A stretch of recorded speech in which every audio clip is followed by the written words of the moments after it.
Endless Dungeon. Easy on the wallet, but is it worth your time? We play a drinking game in which you take a sip every time we say the word endless in order to find out here on Broke and Gaming.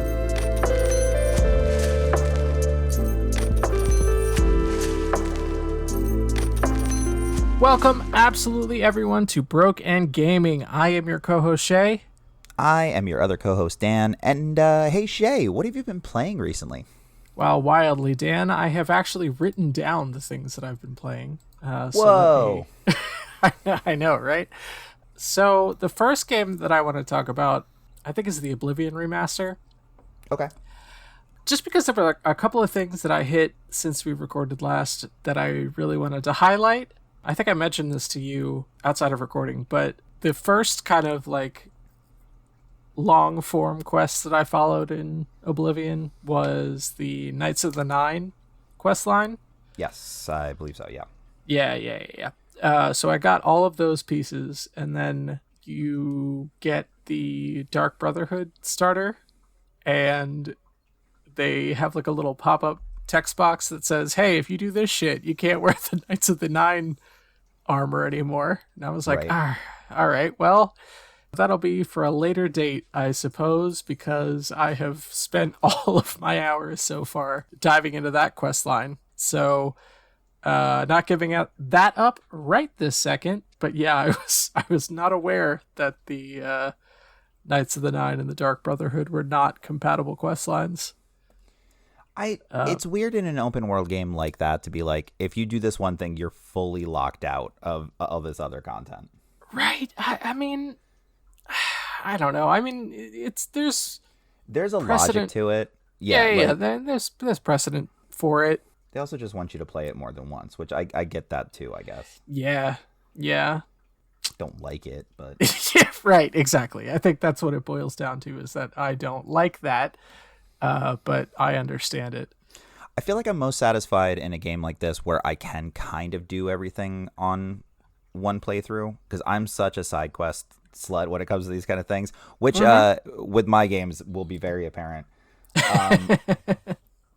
But like I will still replay a game. Like even if I squeeze all the juice out of something, I'll still go back and replay it. Yeah. I mean, I feel like, well, I guess maybe this is the difference between Oblivion and Skyrim, is that I have played Skyrim 75,000 times and still finding new shit, still doing similar quest line playthroughs, if not stylistic playthroughs. But yeah, I mean, I was actually extremely frustrated to learn that I couldn't get the Knights of the Nine armor if I started the Dark Brotherhood questline. Pretty obnoxious. Yeah, for sure. The other thing I did want to talk about the Oblivion Remaster is I did this side quest that was really fucking cool. I forget what town it's in. But basically, like, you walk into this person's house, and his wife is like, hey, my painter husband has disappeared. Can you figure that out? And you go inside of a painting to complete the quest. Are you familiar with that? Not off particular the top of my string? head. Yeah. It seems like a... Is it just a reference to Mario 64? It certainly could be. It's very similar. But yeah, I thought it was very cool that they were like, hey, you have to go inside of this painting where this artist got a magic paintbrush from not like a significant person, just like a random mage, and it helps him like sell his incredible art.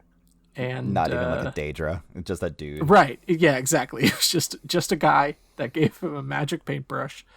But yeah, that was a very cool quest. So all that to say, I'm enjoying the Oblivion Remaster still, and playing through it slowly. Another game that I've been playing a lot of is a game called Creaks, as in like the creaking of wooden slats beneath your feet as you... With an A, got it. Right, yeah. Yeah. So basically, Creaks is about... I think he's like a comic book artist or something similar, and basically what happens is his light bulb goes out in his room, and it kind of allows this creature that can only move through the shadows to open a door in the back of his room, and he finds this like entire underground world in this hole in the back of his little apartment. And it's like a puzzle game. I'm trying to think. It feels a lot like Hollow Knight, but it's not quite as twitchy. Okay. I'm trying. Man, there's a good comparison out there, but it's a really good game. I actually got it for free. They were offering it for free on Steam for like a week and a half, and I'm having a lot of fun with that. You have to kind of like solve these rooms. You know what? It's honestly a little bit like Luigi's Mansion. Okay. Where like you have to play with like light and shadow to get through these rooms, because like the creatures that live in this underground world haven't seen the light in a long time, so they're like afraid of it. But also you have to like lure them into the places that you need them to be in the light, and it's a very cool game with a really, really cool style. You know, I can you look up just any scene from that game real quick?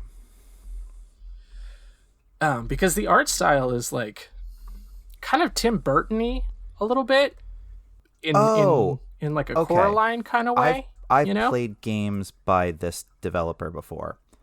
I actually don't know any other games that they've played or that they've made. I think they made, hold on, because this art style, there was a game with a little automaton thing, Machinarium or Machinarium. Yeah. Machinarium looks right. Yeah, I've definitely played that.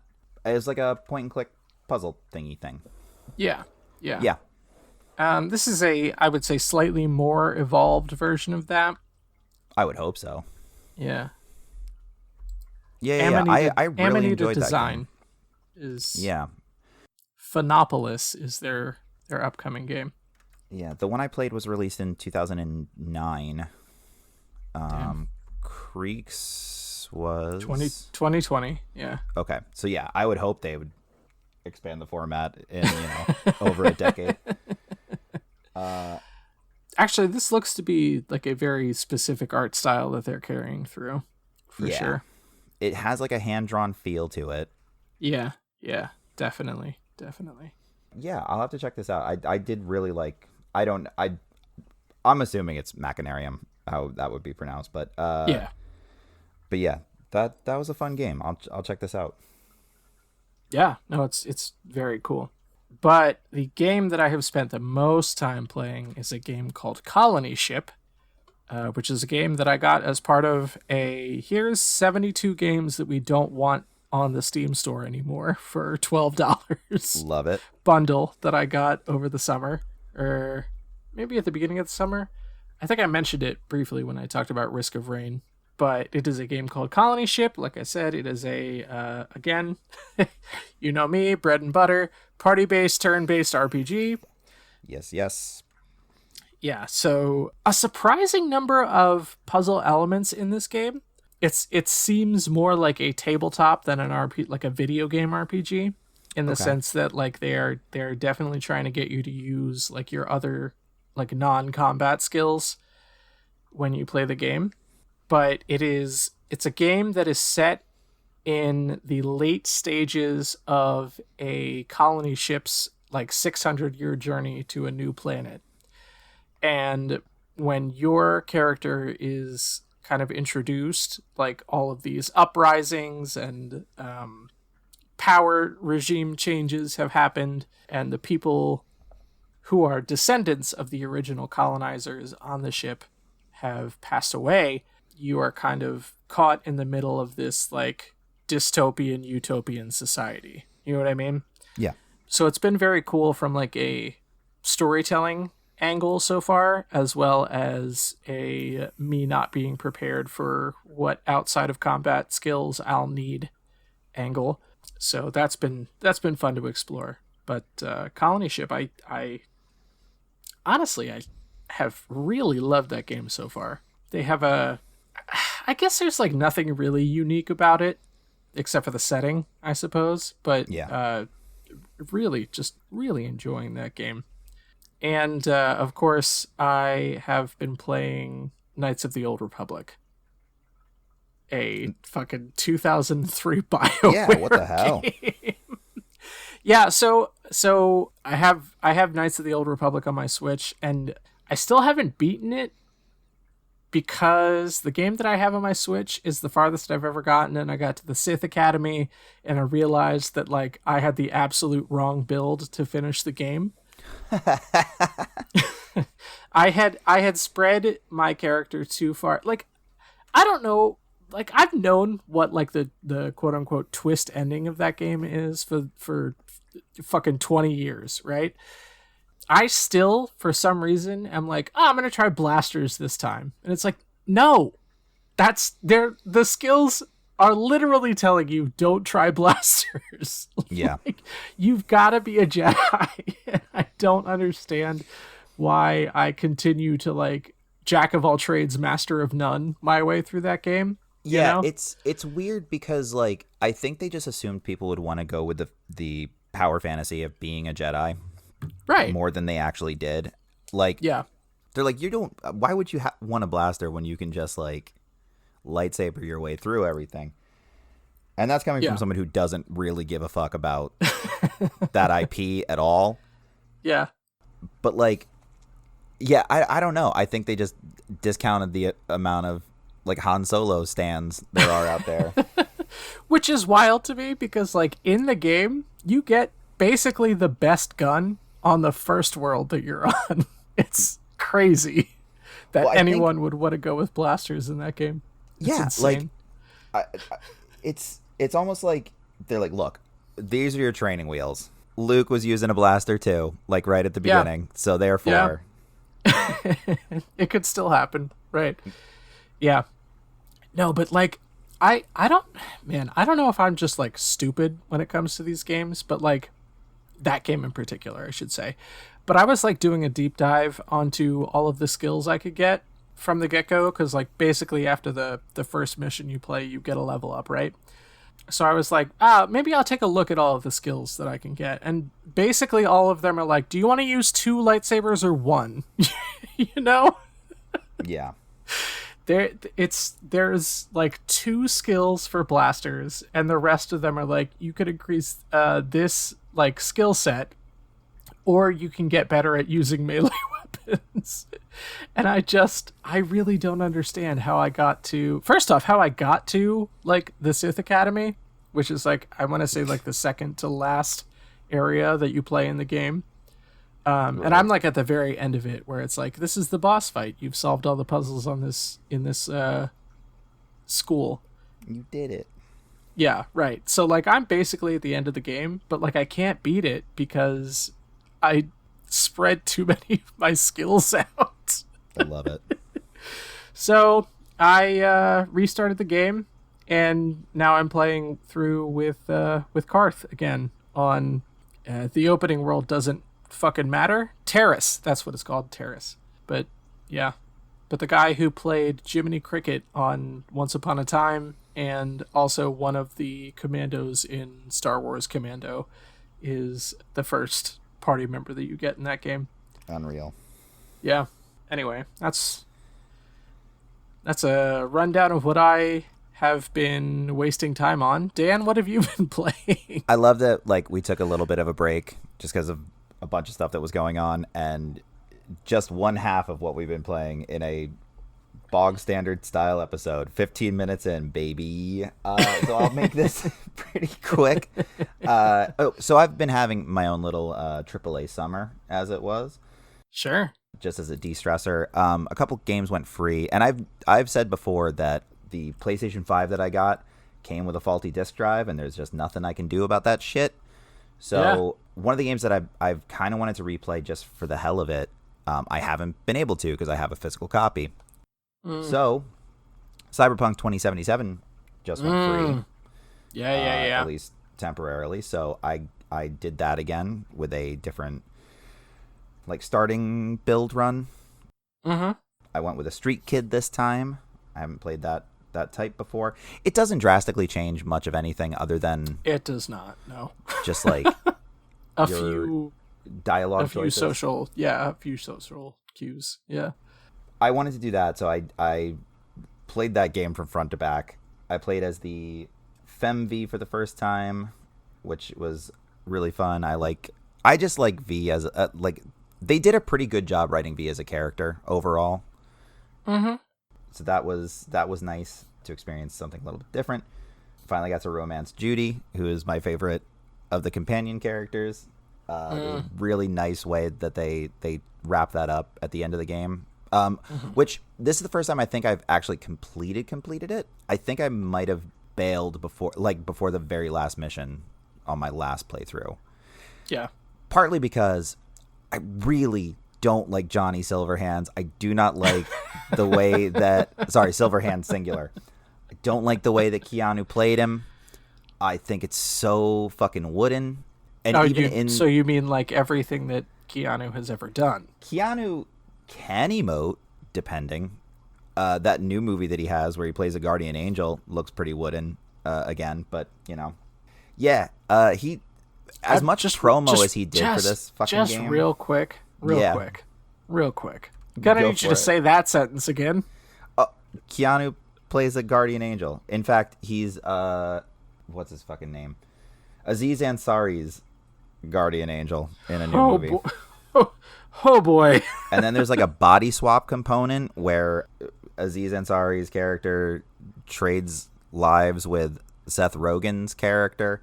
It looks like a real fucking mess. But Is that what you're talking about?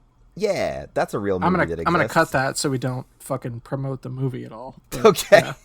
It's fine. That's fine.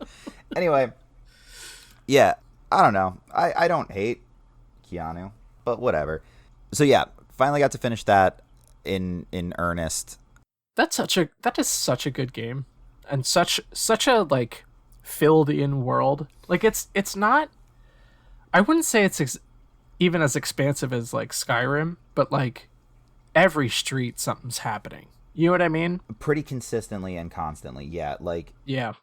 There's one of the boroughs that is like the industrial parks and stuff like that. That's a little bit less, but like the fact that there's like territory wars and you can like just stumble upon two gang factions like in a brawl against each other, like I think is really cool.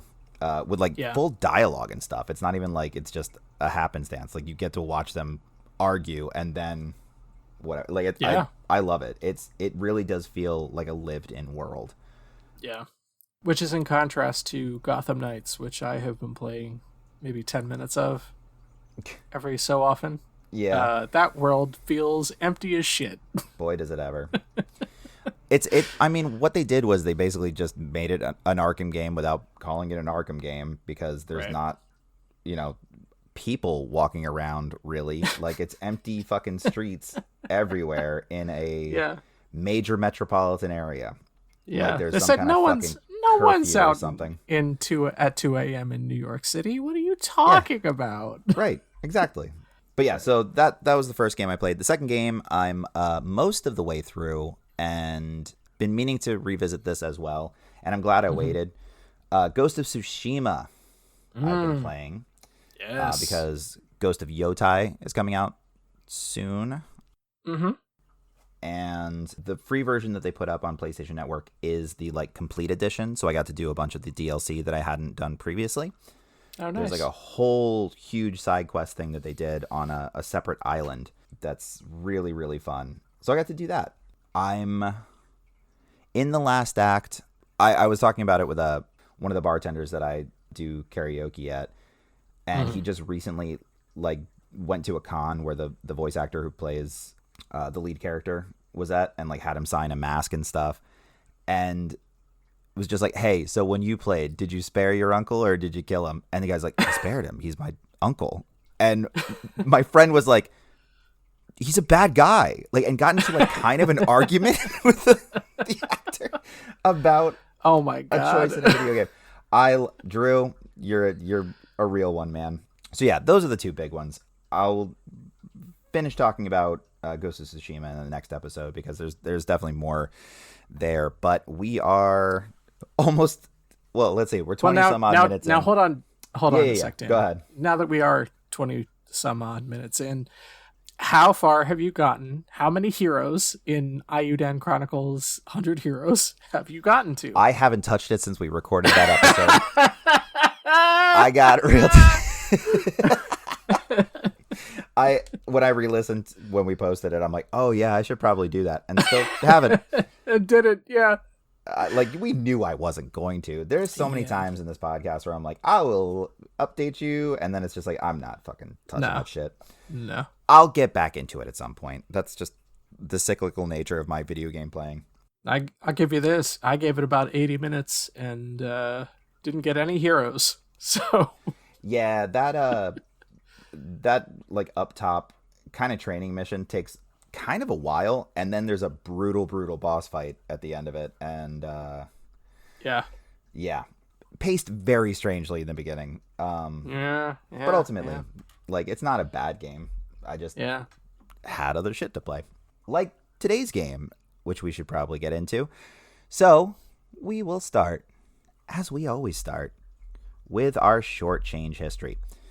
Today, we're going to be talking about Endless Dungeon, which is a 2023 roguelike twin-stick shooter dungeon crawler hybrid developed by Amplitude Studios and published by Sega. Amplitude was founded in 2011 by two former Ubisoft employees, which I will not attempt to pronounce their names because they are French as fuck, and I will 1000% embarrass myself with my rudimentary memory of how French words are pronounced from like middle school. But these two dudes founded the studio. Their first game and first entry in the Endless franchise, Endless Space, was released in 2012. For the most part, Endless has been a series of turn-based 4X games, but have also included tower defense and even a dating sim. Shea, do you know what a 4X game is? I've heard the term before. Couldn't tell you what it means. So it's like an RTS game, but specifically it stands for Explore, Expand, Exploit, and Exterminate, which is kind of like most RTS games when you think about it. But so they didn't need to come up with a separate term, is what you're saying. Sure didn't, but that's how every one of those games is listed. So I felt it was necessary to include and discuss. Anyway, shortly before the release of their fourth game in the Endless series, Amplitude was acquired by Sega Sammy Holdings under the Sega Europe banner, where they remained until regaining independence in 2024. Endless Dungeon is currently available for PlayStation, Xbox, and PC platforms, with a Switch port currently in the works. All right, so before we get into discussion about the game itself, like I said, when we pitched this, we noticed that Endless had a trademark at the end of it, and that confused the both of us a lot. So yes, this is a not long-running series, I guess, since the first one was only 2012, but... I mean, that is, not to turn us into mummy dust, but that's 13 years ago, Dan. No, I know. I agree with that. Astute observation, indeed. But, so in that time period, how many games do you think would be reasonable for a single franchise? In 12 years from an independent studio... 5, maybe? Okay, so... Oh, no. The catalog currently sits at 6 with a 7th on the way. So you're not far off. Okay, all right. But with RTS games, like, they take so long to develop because there's so many little things that you're including. And plus, like, playing with the genre and, like, doing other things. Like, so here's the breakdown of their releases. 2012, Endless Space. 2014, Endless Legends, which is another RTS but set in a fantasy setting. Dungeon of the Endless, which is a roguelike tower defense, also released in 2014, so they were working on those two games simultaneously. Endless Space 2 was the first one that they released after being acquired by Sega, so that was the publisher. Then, in 2019, Love Thyself, a Horatio story, is the dating sim. Oh my god. Based in the Endless Space universe. Jesus Christ. Yeah. They released a game called Humankind, which is another 4X that's not under the Endless banner. And then our game today, Endless Dungeon, was released in 2023. They're currently working on a sequel to Endless Legend. But other than Humankind, all of those were this endless thing, which like doesn't seem to mean anything. Like right? In our game today, did it feel endless to you? Because there's a canonical ending. Like, so I don't really understand what the word endless means to these French people. Yeah, it seemed pretty endful, to be honest with you. It seems ended. Anyway, Shea, do you want to tell our listeners what this game is actually about? I'd love to try, for sure. Godspeed. In Endless Dungeon, you take on the role of, I think, a criminal looking for parole? He's a janitor. Oh, well.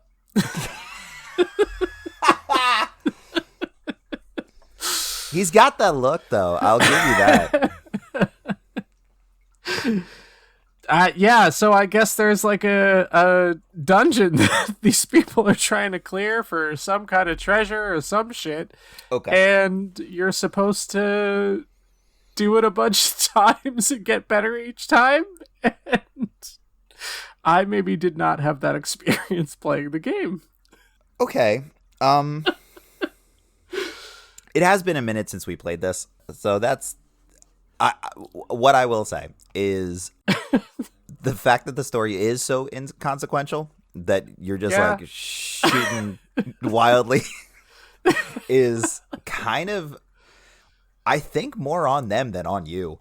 Is it a mine? Is that what they're doing? Like, what? So what's happening? Like, they're on a space station. Uh-huh. So, okay. So, our janitor, which is kind of the protagonist, but you don't have to play as him through most of it. Like, you get to choose your party when you go into the quote-unquote dungeon aspect of this. Sure. But he crash lands into this space station, and it's impossible to escape from it because of some sort of like gravitational pull caused by the core in the space station.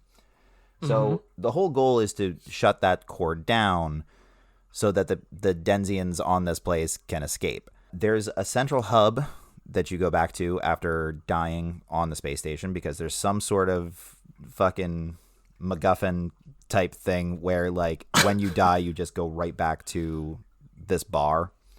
Yeah. I forget what their justification was. Maybe that's the endless part. But, like, it's like Hades, but with extra nonsense attached to it. Because at least that's, like, God stuff in Hades, where it's like, yeah, you are kind of an eternal dude. These are just some randos on a space station. It's like if Deep Space Nine just, like, you couldn't die and you just kept going back to Quark's bar, basically. All right, so gameplay-wise, what were your thoughts? So we did play this co-op. There is a co-op option, which I did download the PlayStation 4 version for. So I had two different versions of this game on my hard drive for a minute. Yeah. What did you think? I mean, it played pretty similarly to every other dungeon crawler co-op I've ever played. What would you compare this to? It's a good question. I think Children of Morta, actually. That's the first one that comes to mind for me as well. Yeah. Just because we've had experience with Lex on that. Yeah. Just kind of the waves of enemies, and like Children of Morta didn't have like escort missions the way that Endless Dungeon does, but like these kind of like sub missions that you have to do. Like I think in Children of Morta there was like a switch you had to hit, and then you had a certain amount of time to make it to the other switch. Yeah. Or something like that. I don't know. It's been a fucking minute since I played that game, but I don't know. It was very similar to Raven's Watch, even, which I just talked about in our last episode. Yeah, I mean, I think those are probably the best two comparisons. Yeah, it's got that Gauntlet sort of vibe. Like, I think a lot of these games that are, I mean, not specifically twin stick shooter type, but like that isometric or top down, because it kind of varies depending on the game that you're playing, room to room style, like, because Hades does that kind of thing too with the isometric view, which we both played Hades pretty extensively at one point in our lives. The thing that sets this apart a little bit is twofold. one, I do like the variety of characters and kind of like how much it alters your play style, and having the ability to have two like AI companions, I think is really cool. Like you basically like have to do an upgrade to have a second person with you, like a third person with you technically, but like a second AI character. Right. But that's hugely game changing. And then the tower defense structure really, really sets it apart. Like to be able to yes. set up turrets in different rooms that have to be maintained and like kept an eye on, and just the pretty vast variety of tower defense type structures they have in this is really cool.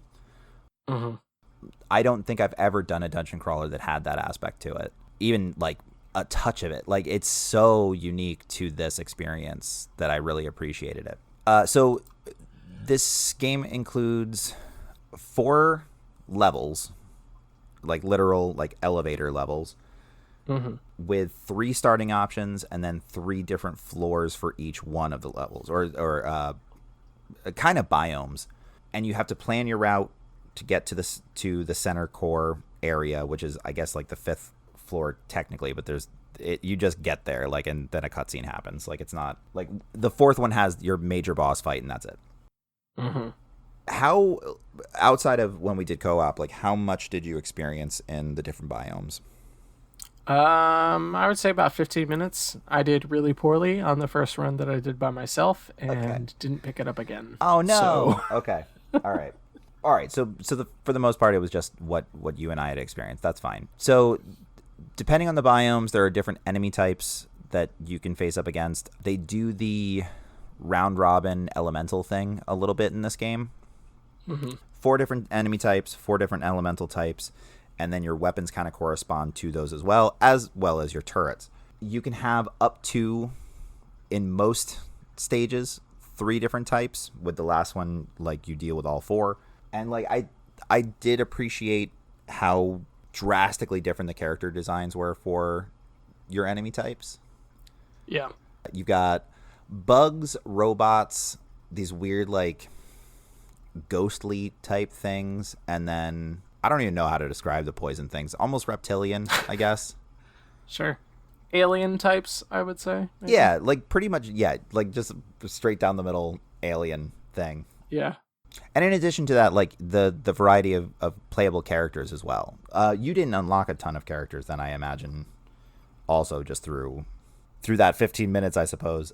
I would say 0 is the answer there. Okay, great. There are 9 playable characters in total, conditionally unlocked based on different areas you get to or different pickups that you get, all of which have like very specific power sets that help them out. Like there's a character that's a healer for the most part. There's one that can set up additional turrets like wherever they want, like just like drop turrets.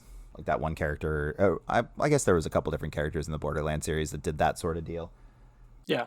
The janitor is the most useless, like in terms of power set and also every other thing about them. Like they're It's why it's like it's kind of your protagonist, but it doesn't matter at all. Like every other character is so much more interesting than them, like from a backstory perspective and everything else. Like he's your just vanilla guy caught in a situation he didn't think he was going to get caught in.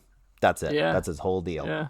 In the co-op, what was the major difference for you between that and when you played on your own? Like I had played a bunch of this by the time we had gotten together, so I could kind of like direct you a little bit. Yeah, I think that was probably it, to be honest with you. Not so much. I know that sounds like, I don't know, cheater-y, I guess, for me. But like having a person who has a brain to be like, oh yeah, here's what's going to happen. So like, you know, let's set up this room this way and think, you know, instead of me just trying trial and error of like of figuring out like how turrets are best utilized in a specific space either, I guess. Yeah. And you know, I mean, that's not a huge hurdle to get over, but like 2 or 3 runs, you right, might, like, exactly. get the hang of it. It was nice to like have an hour and a half of me failing things that would eventually become so second nature to me that it would be annoying to have to do them again. You know what I Sure. mean? I think that was probably the difference between co-op and solo. And also, like, the AI is just kind of stupid. It's not great, especially if you have like because you can cycle through, like when you have 2 or 3 total characters, like you can cycle through them to like take control. So it's not like you're this dude and no matter what, these two are going to be AI. Like you can rotate, which is nice, but I was under the impression that like my healer would heal me no matter what. Mm-hmm. And that is fully not the case. You have to swap into that character, heal the character you were playing as. And that sucks a little bit. It's terrible. Like other ones will do that. Like they'll use some of their power stuff. The dude that drops the turrets, he's invaluable as an AI character. Like he did a great job of like when shit's hitting the fan, like drop a turret, and like that was great. I loved that part of it. But that healer, useless. It sucks. But, you know. Yeah. But yeah, 9 characters in total. Some definitely more helpful than others. Sure. Moth character was great as an AI. A bunch of their stuff were like room clearing type power-ups, which was very helpful for crowd control stuff. But you had touched upon one of the biggest components of this game, which is that escort mission type of thing. So there's a robot that you're transporting from room to room that functionally works as like a key system in order to unlock things, get to the next area. When that robot has to be transported, it's like a little spider robot thing that moves painfully slow. Fucking slow.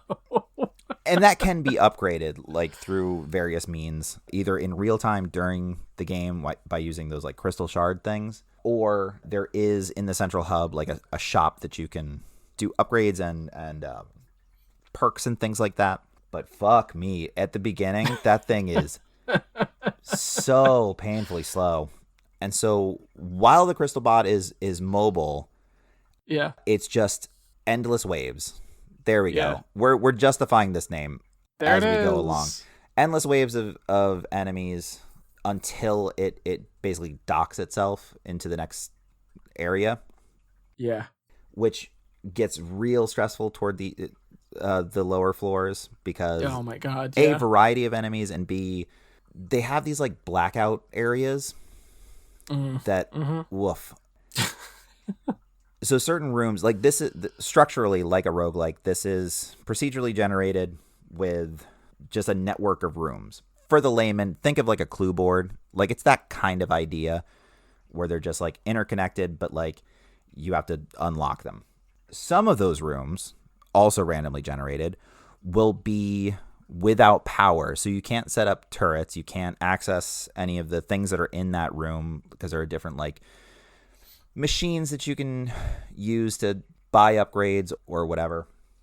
Those can't be done. You have to power the room with this dust, I think they call it. Does that sound right? Sure. I think it's dust, which is a limited supply. Like having to decide whether or not it's worth doing that, which like when it's a pass-through room, it's not that big of a deal. Like if one of the spawn points, because you can tell where the enemies are going to come from during the wave, which I do really like. I'm glad it's not just fully just they're going to come out of wherever. Like they show you like this is basically a hive. This is where they're going to be coming from. So you can like a tower defense. Yeah, like a tower defense. Yeah, so you can strategically place your turrets and whatever. So if it's a pass through, like I generally won't spend the dust to do that. But if it's like a big open area that like there's multiple pathways that they can go, like I'm gonna have to fucking power this. So that's stressful, but like fully understandable why they would do that, and it's good game design. Ultimately, it shouldn't be that easy, especially as a roguelike where it is fairly limited floors in total. Actually, do you want to get into pros and cons? Because I have some thoughts, because I do like this game overall, but there are like little things that were more frustrating than I wanted them to be. Yeah. Let's kick it off. Pros and cons. What do you got, Dan? All right. First con is because it's limited, you wouldn't think a run would take as long as it does. Like, I've played roguelikes that, like, if you're on a really good stretch, like, it could take an hour or so. Each one of these floors, good, bad, and different, could be 30 to 45 minutes. And it's... Oh, I've had ones go the distance. Like, we had it pretty streamlined when you and I played together. I'm saying that it feels like it's longer than that. Okay. Yeah. Yeah. Like, per floor, 30 to 45 minutes is what I'm saying. Like, so maybe if you're stringing together like a full run, like if you luck out, that's a 2.5 hour investment, which is not normal for a roguelike, in my experience. Like, you can get through a game of Hades front to back in like an hour and a half if you have everything hooked up, maybe an hour if you're really like chugging. Your boss fights are your big time investment in Hades for the most part. This, like, the first floor doesn't have a boss. Second floor has 3 different bosses depending on the route that you're taking. Third, no boss. Fourth is your primary boss. That last floor alone can take an hour and a half. Just because it's so big. There's so many things that are kneecapping you until you get to the point where you're like shutting down basically a security system by doing all the different routes. Like, I think when I did end up beating it, it was like a 4-hour run in total. Yeah. That's not normal for a roguelike. Yeah. And there's no like progressive anything. So like, there are certain roguelikes where it's like, all right, this is basically a checkpoint. You don't have to do this thing anymore. Like, this boss is now dead for good, and that's it. You are redoing every boss fight when you go through. Like, everything respawns, which they do that in Hades as well. So I'm not bothered by that necessarily. Yeah, but at least in Hades, like, there is the justification of like, it's God stuff again. Right, but like, even in the first, we'll just take the end of the first world level of hell. I don't remember exactly how they break that up, but like, there's a chance that you're going to get one of 3 of the sisters, right? Yes. So like, even if you're like, oh, I know the boss fight is coming, you're still like, well, it could be Meg or it could be somebody else. Sure. You know? Yeah. Not so here. No, you just choose like which one of the 3 different boss fights do I want to deal with. Yeah, no, that's a good point. That might be my only like really, really big con, just because of the game type. There are certain things that are frustrating, but like need to be because of it being a roguelike and because it's a tower defense. Like, completely random turret type drops and things like that, like, is justified, especially with the amount of different turrets you have at your disposal. Like, that makes sense. I can't really complain about that. Yeah, I don't know. What do you have? Like, either pros or cons. Con wise, I think there's like 1 too many currencies in this game. Okay, you know what? Yeah, that's fair. Yeah, there's like a currency to like build the tower or the turrets. There's like a currency to upgrade the turrets. There's a currency to upgrade the characters. There's a currency to upgrade your skills back at the bar or whatever. Like, it's a little too complicated for how short the game can be. I think off the top of my head, there's 6 different currencies.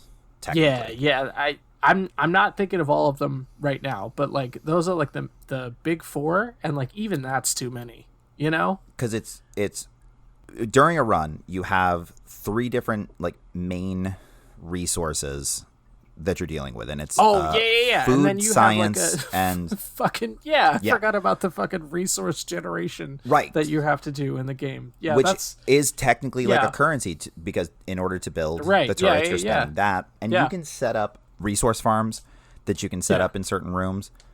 Yeah, this one gives you extra of this resource whenever you open a door. Yeah, it's like industrial something. Yeah, food and science points. Yeah. Science can be used to upgrade your types of turrets or buy additional turrets, turret types, I guess. And then there's the industrial, that's to literally build turrets and upgrade them. And then food, that was for upgrading the character. Yes. Mm-hmm. Yeah. Right. And so then you have, I think you also build like med packs with the food. You're right. So you have those 3 plus the dust that lights up the rooms, plus the shards that upgrade in real time. Yeah. And then there's the like nuts and bolts or whatever the fuck that you can do to upgrade your character outside of it. So like, 6 in total that I can think of off the top of my head is kind of unreasonable. It's crazy. It's crazy. I mean, it's a fucking false lengthening mechanic, right? A little bit. Yeah. Like you could get through this if we would just be straightforward about it, but we're going to split it up so that you can't build enough turrets because you didn't get that room, you know? For sure. I mean, like, I get it, and it's good, but it's also bad because it's like too many for the length of the game and the I don't want to say difficulty because it is a difficult game to some extent, but like it's not like this game was not nearly as hard to me as Enter the Gungeon was. Yeah, I'll agree with that. I feel like Enter the Gungeon was like more simple and straightforward, and they're like, you spend this to upgrade this, and in Enter the Gungeon it felt like you were spending currency to like make runs easier, and in Endless Dungeon it feels like you are handcuffed by the amount of currencies to make runs harder, if that makes sense. Yeah. And so like your kind of resource limit is the thing that is making the game difficult rather than the game itself. Okay. Does that make sense? Yes. Well, okay, so there's 2 different things there. So with Gungeon especially, like the further you go, the more varied and complex the enemy types are. With this, it's just amount. Like it doesn't really increase the difficulty in terms of putting you in a more varied situation. It's just more overall. Like they went with literally quantity over quality in this particular case. Yeah. Which, no, I do think I prefer the way the Gungeon handles it, because like on paper, same amount of floors really, like almost, not really. It's 5 floors in total, and you are doing the same thing. There are additional floors that you can get in Gungeon, but that's one of my favorite games that we've ever covered, and just in life. So I'm going to compare that favorably to almost any game that we cover. That's a near perfect roguelike to me. Like Gungeon is so... Sure. It just hits every single box for me. But it's not to say this is bad. It's just... This is their first of this type, like truly. Like, I didn't play Dungeon of the Endless, obviously. I didn't, because I didn't know that this was like a thing. Maybe I'll try it just to see like what they improved upon. And maybe that alters the score later on, but I don't think it will. Yeah, hey, speaking of scores, let's throw some spaghetti at the wall. I like this as a bit. Can this be a new bit? We'll see how it plays with audiences. All right, sick. Up first, Dan. Does it work? I have no major complaints. I have a feeling we might be visiting a reoccurring bit as well here, potentially. But for a twin stick shooter, my bar is pretty low. If I can aim, I'm pretty good. I didn't have a ton of trouble navigating, but I think for the most part, I had just gotten used to how different floors functionally work. Like I think I was experiencing some traversal issues early on, but with each of the biomes, they don't make certain delineations like super clear about like what you can traverse and what you can't, or what's interactable with and what isn't. I don't have enough complaints to dock it for anything. I'm gonna go with a full point. All right. Welcome everybody to Shea's Corner. It's been a while. It has it though. As you said, Dan, there are some things in each biome that are unclear whether you can traverse them or not, and one of those things is fucking corners! What is so difficult about making it clear what things you can round and what things you can't? This is when you are in like... I don't know how you would describe this as like maybe like compressed 3D. Does that make sense? Well, yes, I understand what you're saying having played it. I'm trying to think of how to describe it otherwise. Yeah, because that's not fucking it. No. Well, it's the isometric view thing. Yeah. It's because 2.5D doesn't really make sense either. Yeah. It's like 2.25, maybe? 2.1? It's a half Kelsey. It's a 2.5. Yes, exactly. Yeah, half Kelsey. Yeah, no, I don't know what it is about that style of graphics, but like it's makes fucking telling where you can walk really goddamn difficult. And in a twin stick wave-based tower defense dungeon crawler, you need to fucking be able to run out of a room real quick while enemies are chasing you. And so if you get snagged on corners all the time, Yeah. you're fucked.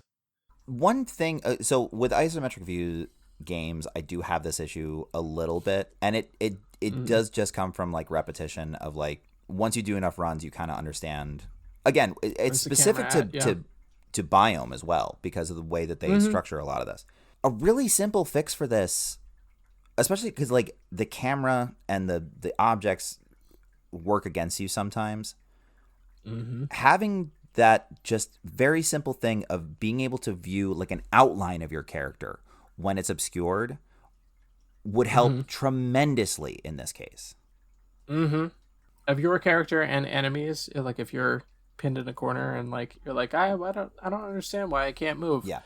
It's because there's a spider in your way. In the one route of the first floor, there's a huge spaceship that you can walk under. And you just fully can't see yourself. You can only just guess that you're in the center of the camera view and just figure it out from there. The fact that there's no outline, especially like, because part of that is also escorting the crystal bot. Yeah. And so like if you can't see the crystal bot and you don't know how to protect it, that's real bad. Yeah. Yeah. It's not really corner stuff, but like it factors into corner stuff because part of that view is obscured, so you don't know you're running into an object. Yeah. That's a... man, I should give it a 0.5, but that may be too kind. Is there precedent for Shea's Corner coming up in Does It Work and me giving it a half point? I don't... I'm going to say no. No points. Moving on. Shit. Is it engaging? Okay. No, I will give it a half point. Okay. All right. But I was gonna say, but that yes. was Anyway, brutal. our next question is it engaging? From a gameplay aspect, I think this is very engaging. Story doesn't matter in this at all. Like even the backstory stuff is kind of inconsequential. There's so much lore built into this. There are like different lore pickups that you can get that tell the full story of what this whole thing is that I was not interested in whatsoever. I didn't spend a single second reading any of the just huge lore dump chunks that they put into this. I didn't care. That wasn't what I was there for. Gameplay wise, yes, it's very engaging. I liked the variety. I liked the strategy. Story doesn't. I mean, that's a different thing, and I know that. But I'm at a half point. Yeah, I'm actually going to give this a full point. Really? I'm a sucker for a good tower defense game, and they have married a genre that I don't particularly... I shouldn't say that I don't care for it. I'm not very good at it, and so tend not to play these kinds of games. But marrying it with a tower defense mechanic, because I, as a lazy gamer, love when you can leave big chunks of how you are playing the game to something that does something automatically. Yeah. So I liked playing this game. So I'm going to give it a full point here. Yeah. Okay. Yeah, but now we get to the big one. Well, not the big one, but does it look good? I liked it a lot. I like the designs of the characters. I like the variety of biomes. It's really clean. I don't have any complaints. I mean, the camera thing and the isometric view and all that, like, I guess we can't dock it on both or mention it on both. But, like, as far as the actual design of this, super clean. Characters look really cool. Enemy types, you know immediately from seeing, once you have enough experience with it, you know what the enemies do once you've encountered them previously, which I think is a huge thing in these wave-based games of, like, if everything looks kind of samey and then they just, like, hit you with some, like, rush attack or projectiles that you weren't expecting, like, that's a huge problem. Right. You know what these things do as soon as you see them, and I think that's a huge thing for this kind of game. So yeah, full point. Yeah, I guess that's a good point, that I can't dock it both places. So I'll give it a full point here. Okay. All right. The easy one, I would say, is there replayability? Extremely, yes. That's an easy 1 point. It's a roguelike, and we've kind of had this kind of thing before. There is tons of replayability. There's a ton of different ways to play as well, which I appreciate. With roguelikes, sometimes you're just kind of running the same thing and hoping for a better result.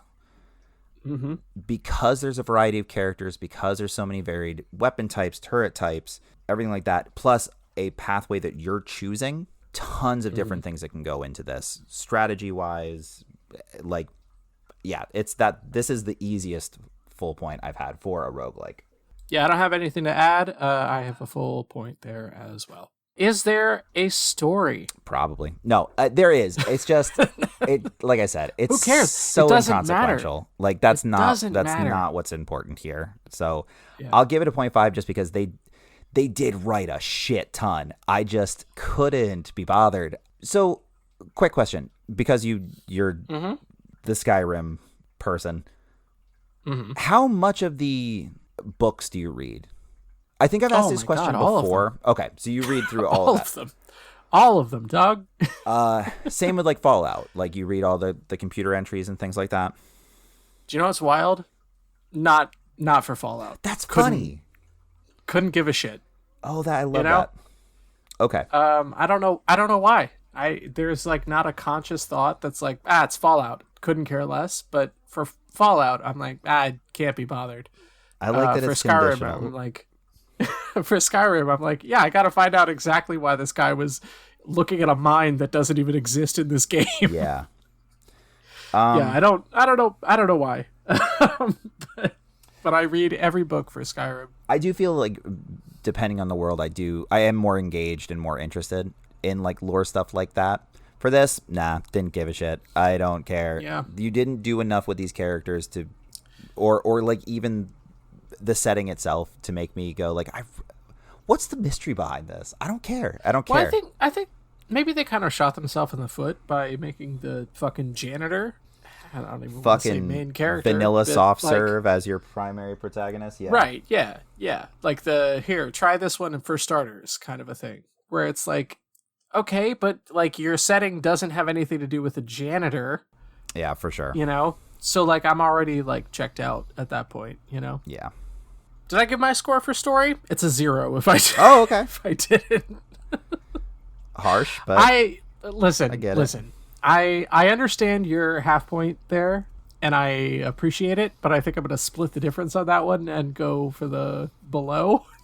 That's fine. I mean, we've treated this particular point in such a variety of ways. I was going to say this is a punt for us, I think. Yeah. I mean, this particular category. It should be a yes or no, and we do treat it pretty subjectively sometimes. Yeah. Well, so here's the thing, right? Is like, does picking up the lore change anything about your run in the game? No. Okay. Exactly. Effectiveness of story, I think, is yeah. Sure. You know what? Fine. Yeah. And so that's kind of where I land on this, is like in Skyrim, like some of the so like if you pick up a book and again, cannot compare the budget of Skyrim to the budget of Endless Dungeon. But if you pick up a book in Skyrim about a dwarven dungeon, you will find something that's like, hey, there's a trap in the 4th room. Sure. And it looks like this, you know? Nothing that you pick up in this game has anything to do with what you're doing in the dungeon. Yeah. And so that's like, do they have backstory? Yes. But do they have a story? No. You know what I mean? Do they have a story that impacts the way that you play? Yeah. There is not that. Yeah. So that's where my 0 is coming from. All right. I that's fair. All right, Dan. This game has done surprisingly well through the first 5 questions. But we're at our big 5-point question. Is it worth the cost? So Endless TM Dungeon retails at $14.99, seemingly across the board. For a game from a major publisher, even if it's ostensibly an indie developer, that's a pretty good price overall. I mean, for what is a pretty new game. And this is the definitive edition that they're selling as well. Mm-hmm. So, although I do think there was still like DLC on top of a definitive edition, which makes 0 sense. But for $14.99, the amount of gameplay that I got, I think I'd go as high as a 4. Like, I got a shit ton out of this. I did so many runs. I maxed out all my characters, not even out of necessity, just because I had the resources to do that. I liked the variety of enemies, the variety of bosses, the variety of everything. I really enjoyed this experience overall. I think I'm at a 4. Okay.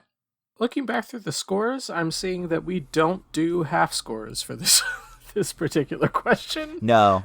I mean, it's never been a thing, but I don't see why it couldn't be a thing. Like, you could give it. Yeah, no, I'm going to stick to whole numbers on this. Right. I'm going to round down though. Like, my gut was saying 3.5, right? For cost. $15 is a great price for a video game that has ostensibly endless runs in it, but that just doesn't feel good. So I'm going to round down to a 3. Okay. Which I still think is very fair and very approaching generous, I would say, for this game. Okay, fair enough. All right, well, that's going to put our final scores for Endless Dungeon at 8 points from me, 6.5 points from Shea. Not bad. I mean, we've definitely shit on games way worse. Arcade Paradise, I think, was half of both of those scores, which I also enjoyed, which like doesn't make a whole lot of sense, but it's crazy. I know, crazy, but I had to be objective about certain aspects. Points aside, is this a game that you would recommend? It's very genre specific, I would say. I think this is really good for people that are fans of the roguelike genre, with so many little intricacies that like do set it apart from like a Hades specifically. I think this is worth checking out. I think this is a good game for Lex. I think Lex would get a ton out of this. Genuinely. Sure. Like, can you do co-op between 3 or is it just 2? I don't remember now. Oh, yeah. Endless Dungeon supports 3-player online co-op. All right, Lex, go get it, and we will play this together. It does say cross-platform, but again, I had to download PS4. That's a lie. I had to download the PS4 Even version. within the Sony family of consoles, they were like, PlayStation 5 doesn't talk to PlayStation 4. That's okay. PlayStation 4? Never heard of her. We'll figure it out. We'll get there somehow. Yeah. We'll get there. Yeah. Yeah. All right. Well, that's not bad. This fared better than I thought it would. Good. I liked this game. I really did. So I'm glad it scored pretty well. All right. Hey, Shea. Want to play a game? Dan, strap me to the other side of a seesaw and waterboard me with a child with buckets of blood. I would love to play a game. I forget what our bid is here now.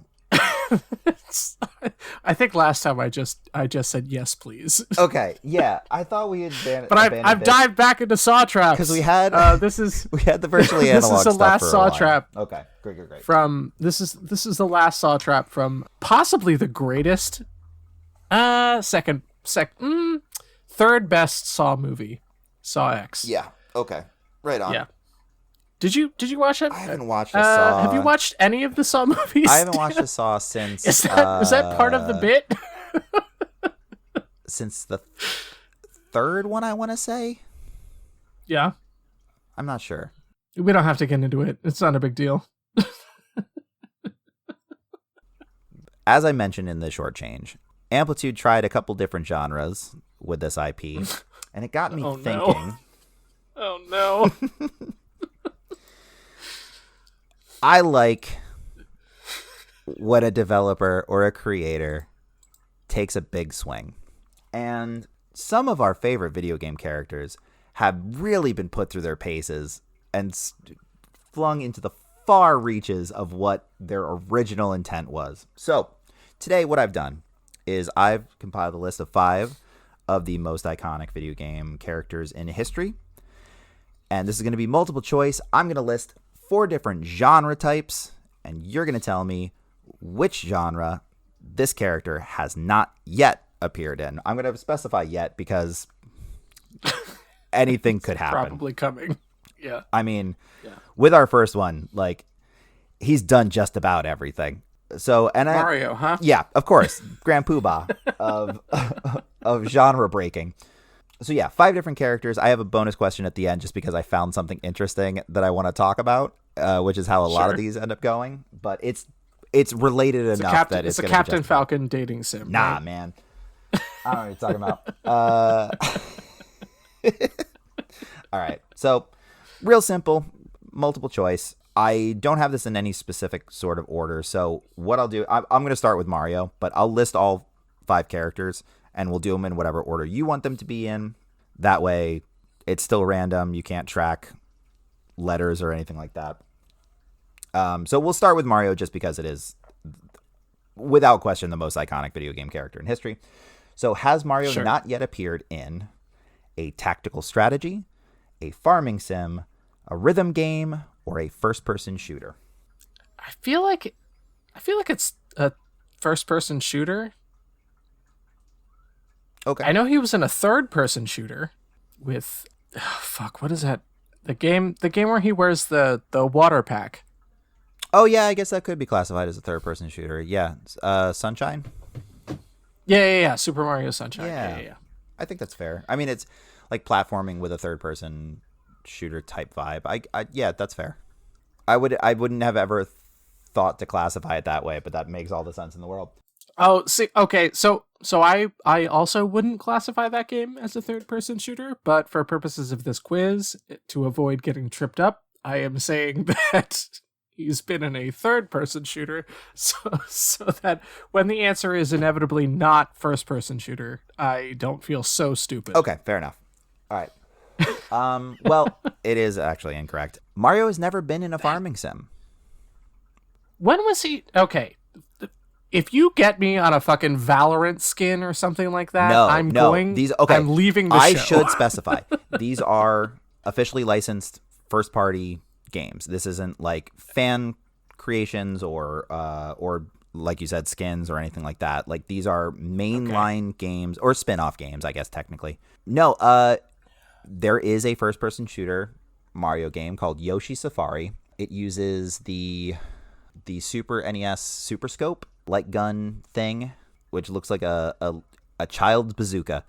I think I've brought up the Super Scope before. It was like one of the only peripherals I ever had for a Nintendo system that was like super unnecessary and also not used well. But yeah, Yoshi Safari was technically speaking a first-person shooter. That's how they classify it. I'm looking at screenshots from the game. It is not a first-person shooter. Well, you're Mario, so like you get to see Yoshi because you're riding Yoshi. Gotcha. Yeah. Okay. All right. That makes more sense. Yeah. All right. I'll take the L on that one. All right. The 4 other characters that you can choose the order of are Link, Mega Man, Pac-Man, and Sonic. Let's do Mega Man because he's the one that I know least about. Has Mega Man not appeared in a dating sim, a rail shooter, a 3D action adventure, or a soccer game?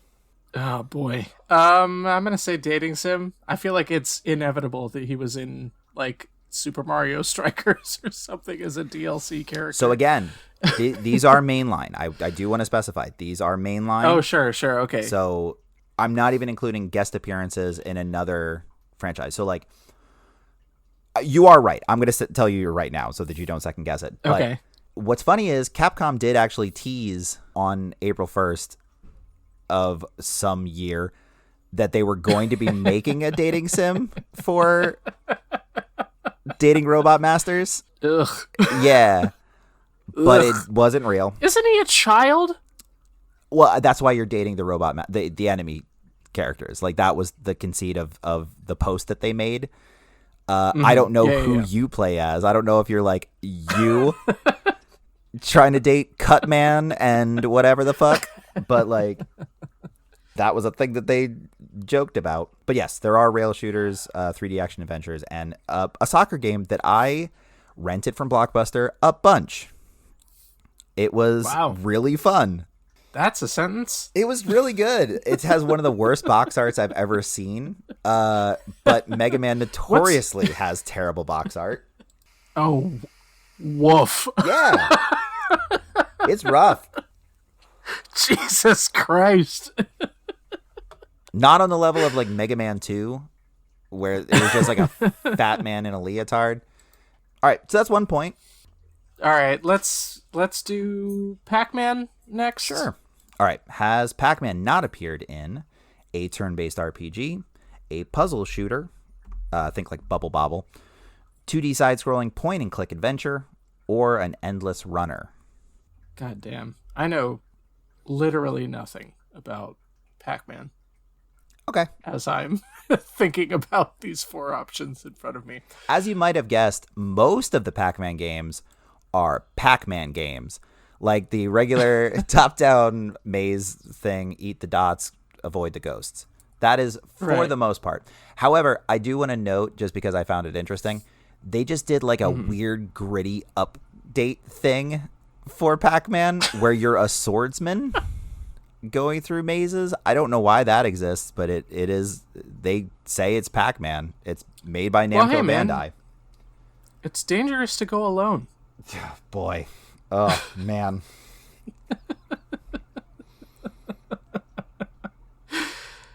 Okay.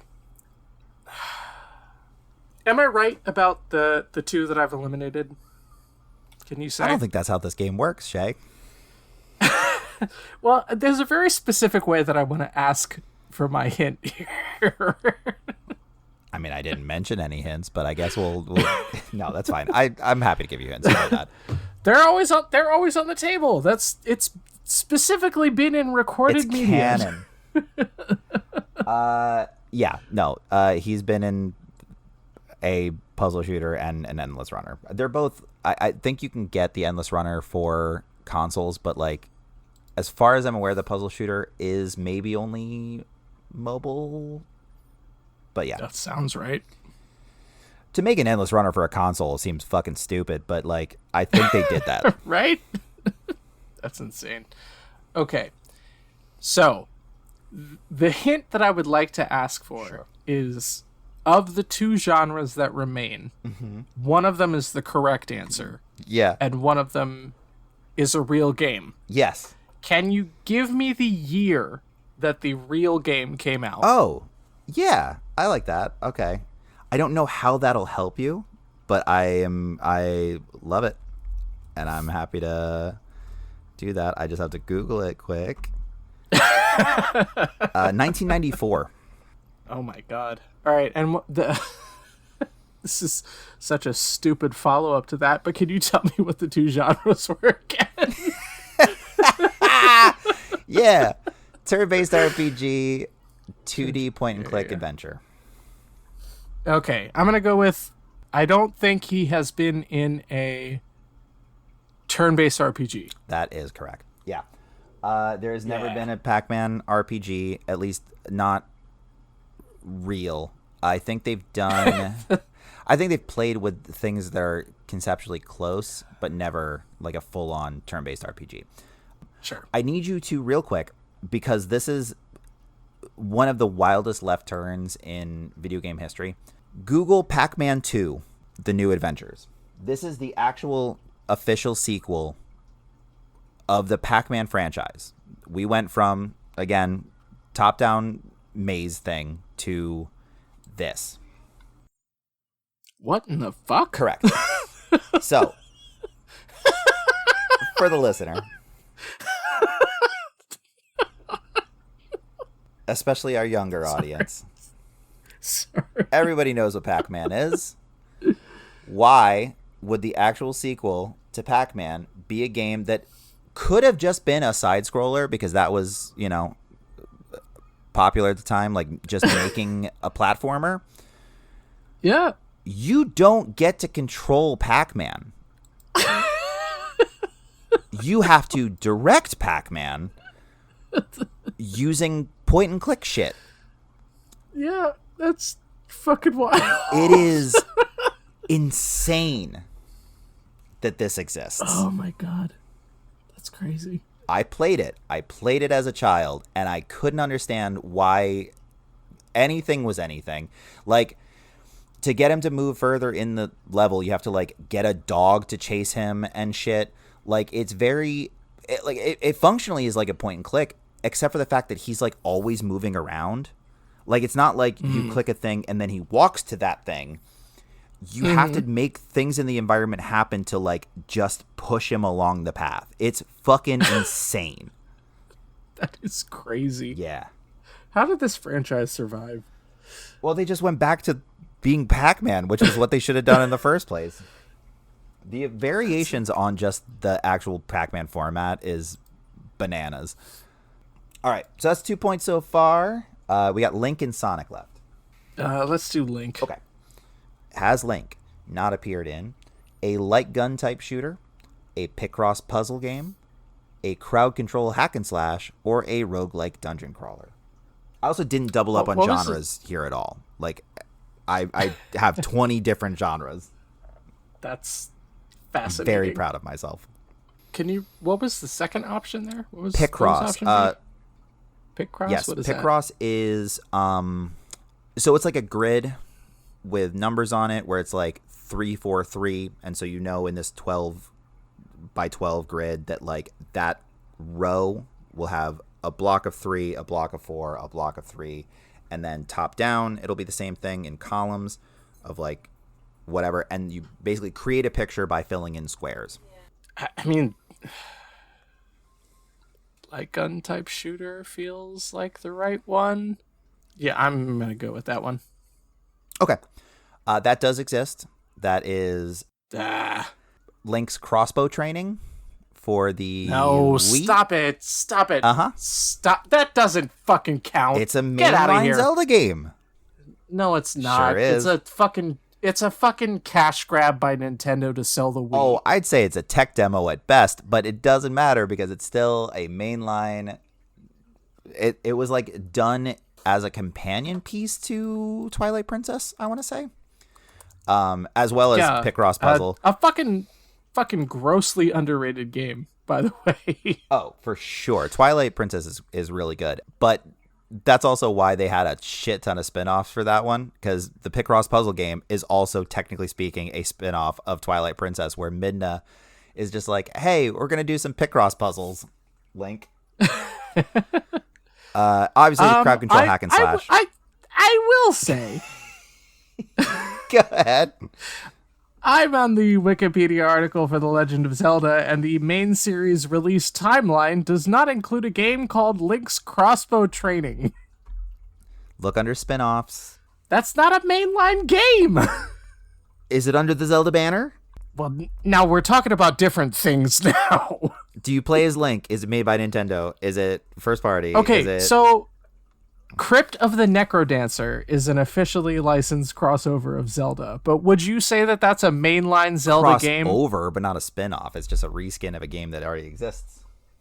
Yes, but Crypt of the Necrodancer does exist in the spin-off games section of the Wikipedia article for The Legend of Zelda. Look, I will consult the Hyrule Historia.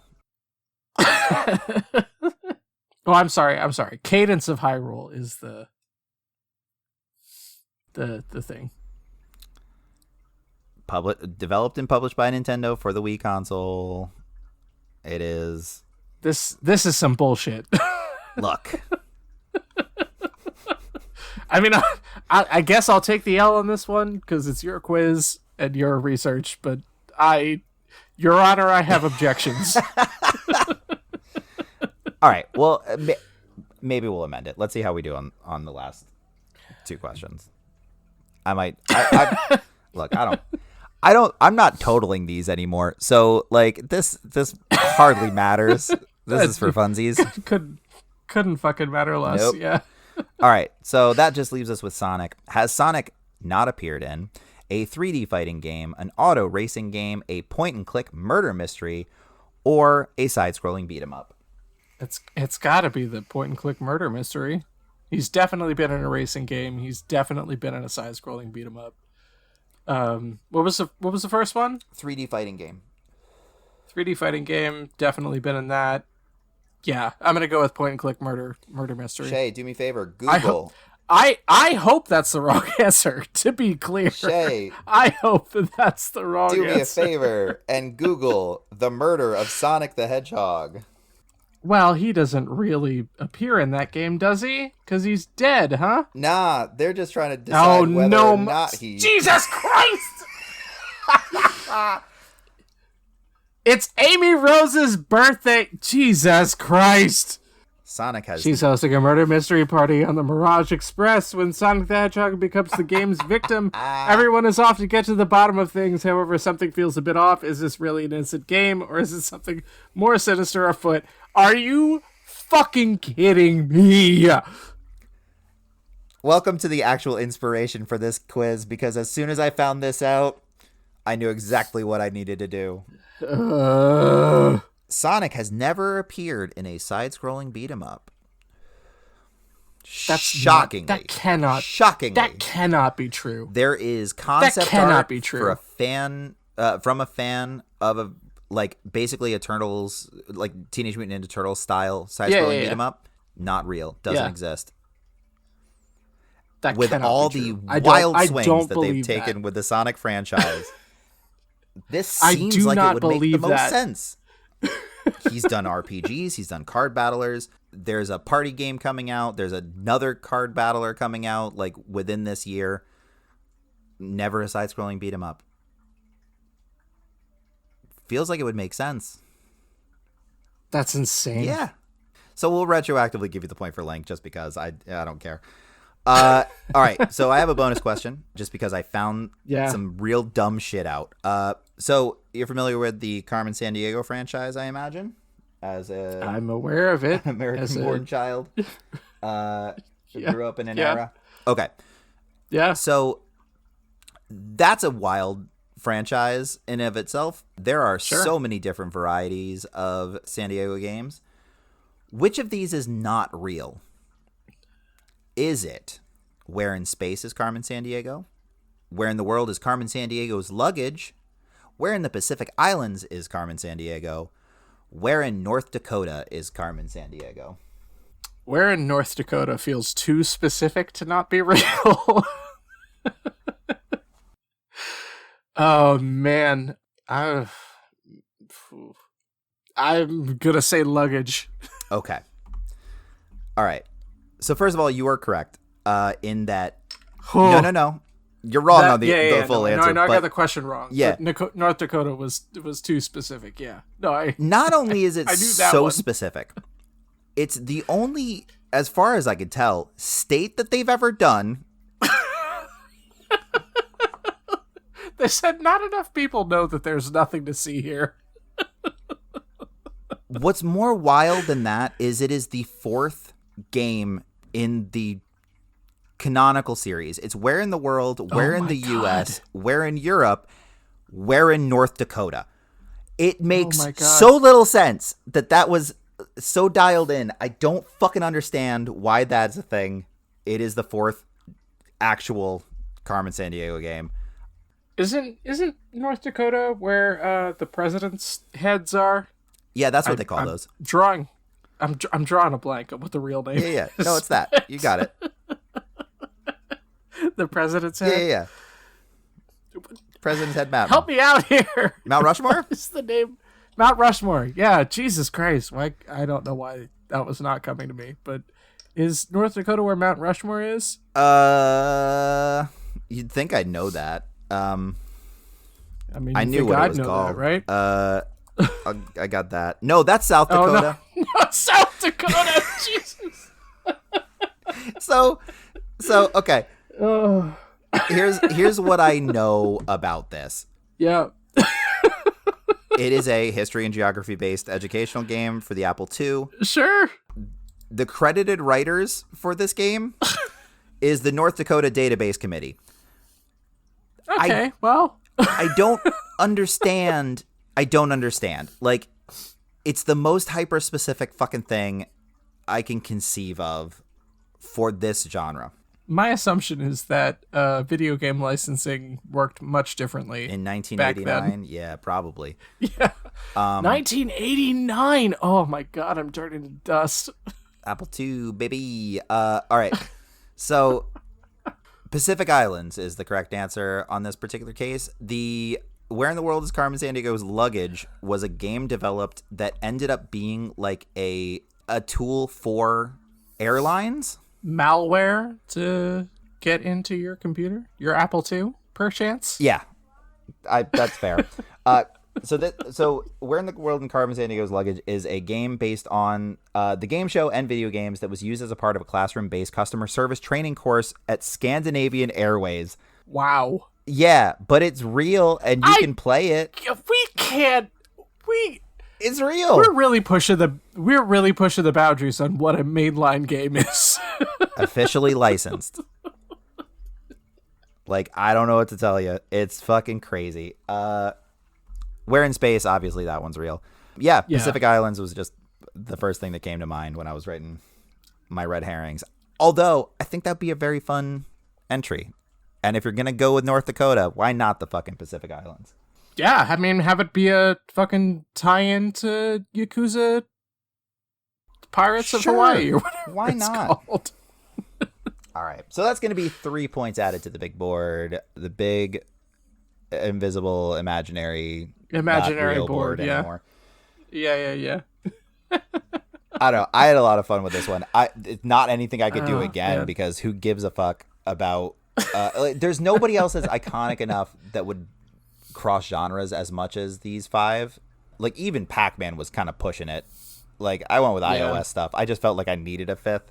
Mario, though, holy hell. Fire Emblem?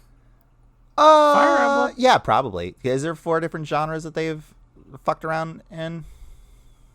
Yeah, for sure. They fucked around in 4 genres on 3 houses. Oh, true story. That's a good point.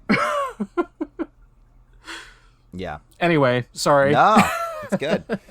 That's just about going to do it for us today. As always, you can follow us on social media on our Blue Sky account, which is, search that shit. You can do that. In the description. You know how social media works at this point. We're Broken Gaming.